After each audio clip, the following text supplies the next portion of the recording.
Makasih. Share, Pak ya.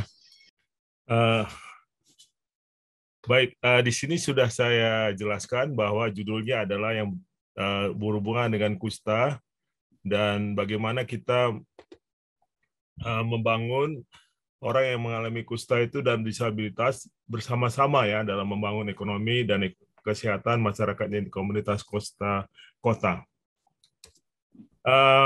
Pertama kali saya mau menginformasikan tentang GPDLI dan Farhan. Jadi GPDLI itu adalah organisasi yang berhubungan kepada disabilitas termasuk kusta dan umum. Nah, sedangkan Farhan itu adalah Federasi Berintegrasi Hansen Indonesia. Itu adalah lembaga sendiri yang diketuai oleh orang-orang yang mengalami kusta. Saya kebetulan tidak mengalami kusta, tapi saya sudah belajar tentang kusta sejak lama. Dan memulihkan kepercayaan diri dan kemandirian bagi para orang yang pernah mengalami kusta dan yang mengalami disabilitas lainnya, menghilangkan stigma negatif terhadap orang yang mengalami kusta dan penyandang disabilitas lainnya. Kemudian memberdayakan orang yang pernah mengalami kusta dan masyarakat sekitarnya dalam membangun masa depan pribadi, keluarga, dan komunitas yang ada di sekitarnya. Jadi ada 3 tahapan: pribadi, secara keluarga, dan komunitas. Nah, kita tahu bahwa yang namanya disabilitas itu kan ada paling tidak menurut Undang-Undang Nomor 8 tahun 2016 itu ada 5, yaitu dari disabilitas fisik, ya termasuk kusta, kemudian mental, kemudian intelektual, sensorik, dan ganda. Dan yang namanya kusta ini bisa juga ganda dia. Jadi bukan hanya fisik, tapi juga dia mengalami masalah disabilitas sensorik, yaitu sensorik itu bisu atau tuli, atau mungkin tidak bisa ngomong, atau mungkin ada masalah-masalah tertentu yang berhubungan kepada mental dan intelektual. Dan kami ada di beberapa tempat ya yang kami aktif di lokasi-lokasi tersebut seperti Jabotabek ya, Medan atau termasuk Sumut itu, Palembang, Banten, Jabar, Cirebon, Jateng, Jatim, Bali, NTT, Makassar, Kendari, dan Papua. Dan ini adalah salah satu penjangkauan kami kepada rekan-rekan yang di Bali dan di bagian Jawa Timur. Jadi waktu kita mengadakan suatu acara namanya pelatihan pengembangan strategi advokasi untuk menyertakan orang-orang yang mengalami kusta dan penyandang disabilitas sebagai penerima manfaat dan strategi dan program pengentasan kemiskinan lokal. Itu teman-teman dari Jatim dan dari Bali dan dari Jakarta ikut bersama-sama di tempatnya Pak Latre, itu Pak Latre di Bali, di Denpasar.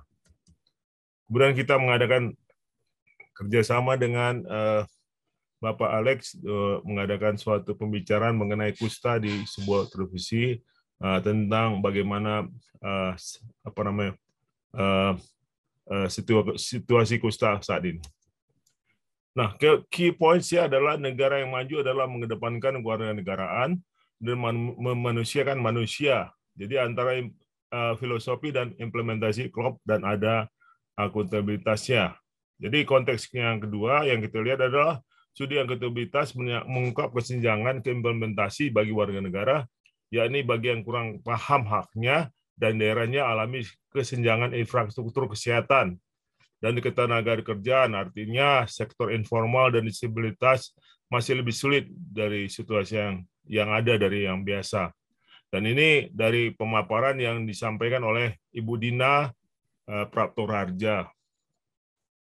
Dan maksud dan tujuan ini GPDLI adalah supaya dunia ini tanpa stigma dan diskriminasi pada kusta, termasuk disabilitas karena kusta dari berbagai ragam disabilitas. Jadi saya kira kita nggak mau menjadi suatu kumpulan eksklusif, tapi suatu kumpulan yang inklusif. Jadi bukan hanya kusta, tapi juga disabilitas yang lain. Dan siapakah penyandang disabilitas itu? Seperti kita ketahui, bahwa orang dengan keterbatasan fisik dan di situ dikatakan mengalami hambatan dalam berinteraksi dengan lingkungan dan menangani orang lain yang membuat dirinya sulit untuk berpartisipasi secara penuh, ya, dan efektif berdasarkan persamaan hak. Jadi kalau kita lihat jumlah daripada yang seperti saya dapat ambil dari data dari tahun 2018 tentang bagaimana situasi kusta dan case detection rate dari kusta ini per 1 juta penduduk menurut provinsi. Laki-laki itu kalau secara totalnya itu 133 tahun 2018 ya, atau 2018 awal. Jadi perempuan itu 131 sekian, laki-laki berarti sekitar 265. Kalau sekarang kan udah sekitar 270 lebih. Nah, klasifikasinya kalau menurut sini kusta kering itu 2020. Sedangkan lebih banyak itu adalah kusta basah. Jadi 12,337. Maksudnya 12.337. Dan kemudian kalau kita proporsikan, MB itu ternyata lebih besar 85%. Jadi tinggi banget. Jadi jenis daripada kusta yang basah ini disebut panjang, dia waktunya panjang, lebih panjang, bisa 12 bulan untuk pengobatan daripada kusta itu. Dan jenisnya itu yang paling banyak adalah di sini adalah lebih banyak laki-laki, ya. Jadi lebih banyak laki-laki daripada perempuan. Perempuan sekitar 5381 dan akhirnya jumlah kasusnya itu sekitar 14.397. Jadi akhirnya kita bisa cari masukannya bahwa case detection rate untuk per 100.000 adalah sekitar 5,43. Dan proporsi kecacatan kusta atau mungkin disabilitas kusta itu bisa dihitung bahwa dengan penelitian terbaru sekitar 14.357, ternyata cacat tingkat 1 itu ada jumlahnya 1.214. Jadi sekitar 8,43. Jadi cacat tingkat 1 itu belum sampai claw hands. Jadi claw hands itu adalah tangannya seperti claw atau seperti dipegang seperti udah sangat kuat, nggak bisa lagi fungsi apa-apa. Dia itu sudah kalau yang tingkat 2 itu udah sampai segitu. Tapi kalau tingkat 1 belum sampai belum seperti itu, belum sampai claw hands. Sedangkan anak cacat yang tingkat 2 itu sekitar 3,5. Jadi apa namanya? Cukup besar ya, cukup besar, dan jumlah anak 0-14 tahun itu sekitar 10,98. Jadi besar juga, cukup besar. Dan kemudian jumlah kasus kusta yang terdaftar dan angka prevalensi per 10.000 penduduk menurut provinsi, saya buat ini secara bulat ya. Itu kalau misalnya kita lihat yang kusta basah itu adalah 17.234. Jadi totalnya 19.033. Jadi itu angka prevalensi rate ya per 1.000 penduduk sekitar 0,72. Nah, kusta itu kenapa disebut sebagai sesuatu yang masalah? Tetapi juga mempunyai masalah yang sebenarnya dari namanya sendiri. Dan bagaimana dia mempunyai suatu pengertian yang sangat besar terhadap kondisi fisik seseorang. Adanya stigma sosial, bisa mengganggu sistem saraf, pernapasan, kulit mata, mati, rasa, bahkan kehilangan anggota tubuh. Jadi lepra atau kusta itu bisa juga disebut adalah Mycobacterium leprae dalam bahasa Latinnya, dan dia itu bukan virus tapi bakteri. Jadi penularannya itu lewat cairan tubuh yang orang mengenai dari airborne atau mungkin dari udara, dan tidak selalu faktor imunitas dan genetik yang membuat seorang mudah tertular. Jadi saya sendiri sudah lama di kusta itu, tapi saya tidak tertular. Ya, jadi kita jangan sampai mengatakan bahwa kusta itu seperti COVID-19. Jadi pekerjaan misalnya yang banyak dikerjakan oleh mereka itu adalah di lingkungan agama, komunitas dan bahkan ada yang menjadi seorang community organizer. Nah, ini ada satu berita pada awal tahun ini dikatakan bahwa jumlahnya itu jumlahnya sampai 16,704. Jadi kalau saya bandingkan dengan yang tadi kan sekitar berapa? 19. Ya memang ada penurunan katanya. Tapi saya juga agak gimana ya? Kurang begitu pesimis gitu melihatnya dengan angka itu, apakah memang benar seperti itu. Nah, di situ dikatakan bahwa total jumlahnya itu 16.704. Jadi Ibu Siti maksudnya Ibu Siti Nadia Tarmizi, direkturnya, karena sekarang yang namanya Subdit Kusta itu tidak ada lagi, jadi langsung di bawah Direktur Pencegahan dan Pengendalian Penyakit Menular langsung, itu di bawah Kemenkes. Jadi di situ dikatakan bahwa tingkatnya masih tinggi ya, untuk kasus kusta anak itu masih 9,14. Jadi hampir sama dengan yang tadi. Dan mencapainya yang menjadi masalah itu Sulawesi Utara, Sulawesi Selatan, Sulawesi Barat, Gorontalo, Maluku, Maluku Utara, Papua dan Papua Barat, dan banyak dari daerah-daerah itu menjangkitnya luar biasa. Dan disabilitas itu sebenarnya bukan beban ya, melainkan sumber daya potensial. Jadi membangun ekosistem dimulai dari bangun baseline data yang sahih. Jadi saya percaya bahwa dasar data yang dari Kusta itu kalau kita bawa dengan bagus, dengan detail, dan kita bisa nanti mencari apa sebenarnya solusi yang bisa kita selesaikan dengan data-data yang ada, tapi dengan detail ya. Nah ini salah satu yang dikatakan dengan pendekatan inovatif. Jadi ada 3 lokasi kota yang saya ambil sebagai contoh, seperti Kusta di Jabotabek, Sitanhala itu sekitar 500 dari 2.000 orang penghuni daripada Kampung Sitanhala. Jadi Kampung Sitanhala itu beda dengan Sitanhala rumah sakit. Jadi rumah sakit itu lebih kepada orang-orang yang sedang mengalami kusta, sedangkan yang mereka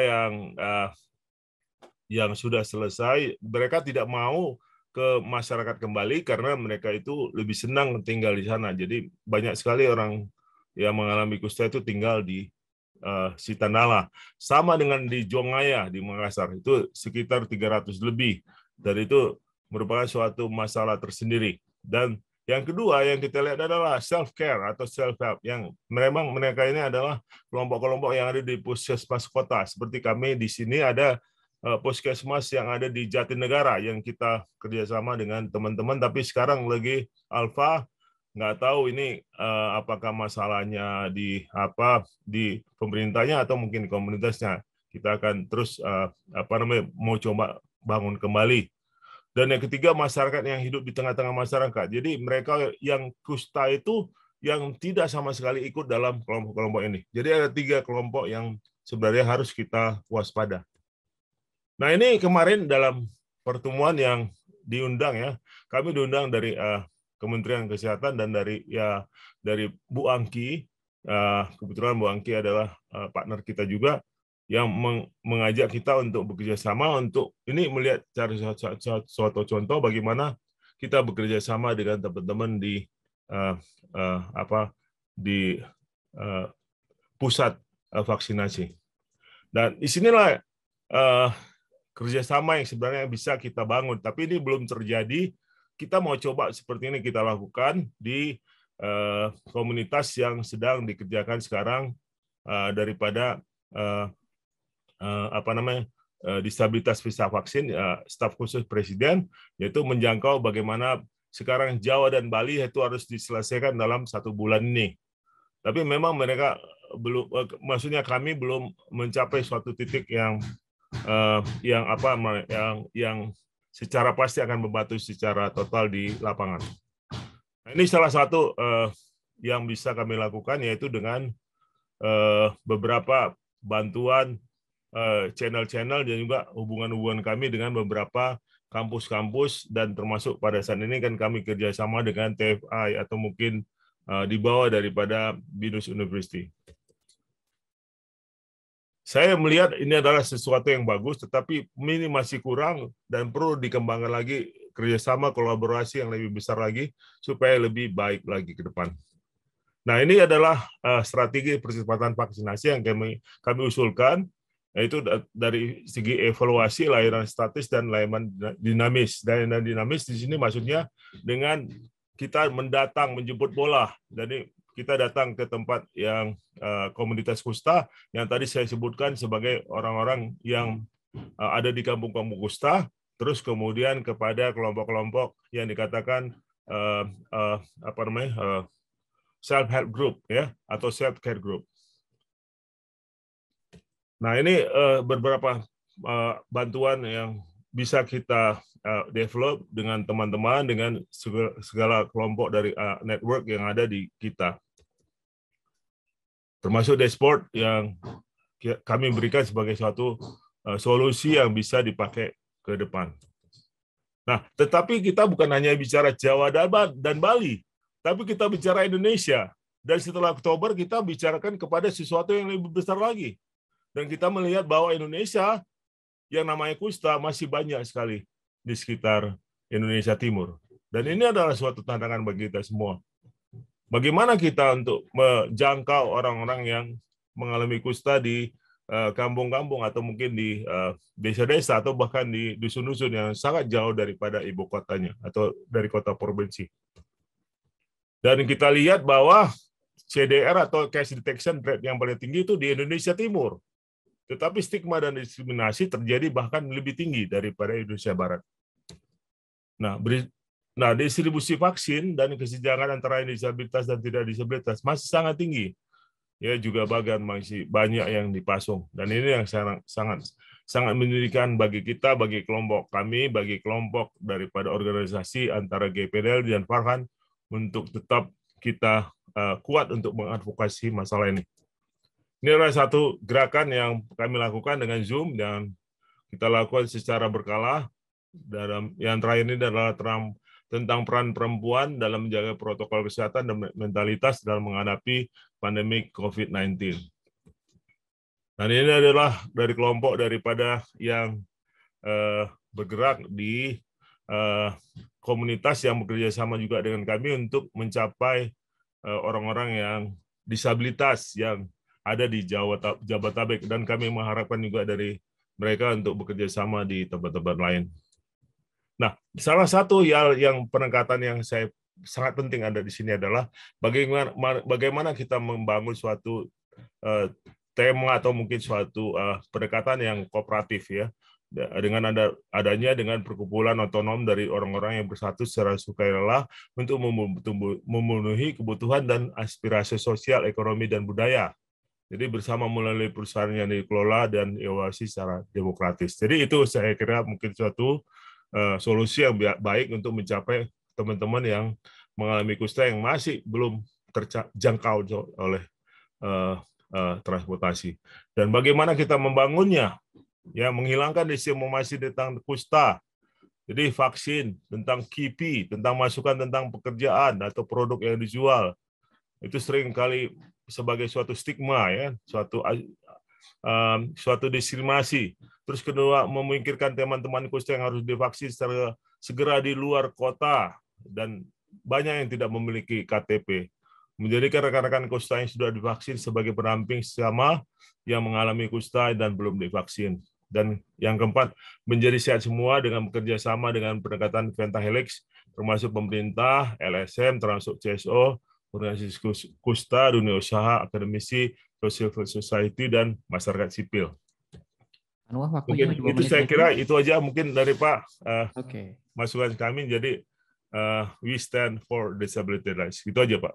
Makasih atas waktunya.